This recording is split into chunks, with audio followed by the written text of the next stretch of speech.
ഇനി ഈ സിഗരറ്റ് എനിക്ക് വേണ്ട അളിയ. നീയും ഇനി യൂസ് ചെയ്യല്. നീയും നിനക്കാണ് ഇച്ചിരി കൂടുതൽ. ഈ ഒരു ഒറ്റ സാധനം കാരണമാണ് എനിക്ക് ഇപ്രാവശ്യത്തെ കാസ്റ്റിംഗ് കാൾ പോയത്. ആ ഒരു ഓഡീഷന് പോയപ്പം ഞാൻ അതിന് തൊട്ട് മുന്നേ ഒരു സിഗരറ്റ് എടുത്ത് വലിക്കാം, കുറച്ച് എനർജി കിട്ടട്ടെ എന്ന് വിചാരിച്ചിട്ട് വലിച്ച്.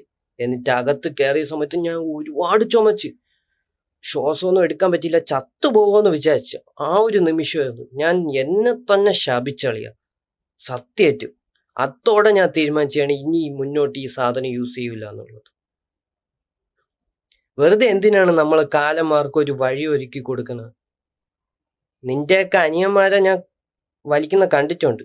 വിലക്കിക്കോ, നീയും നിർത്തിക്കോ. വേണ്ട അളിയ നമുക്കിതൊന്നും. Tobacco causes painful death. ചുമ്മാതെയാണോ പറഞ്ഞത്? ഇത് കാണുമ്പോൾ തന്നെ എടുത്ത് വലിക്കാൻ തോന്നുന്നു.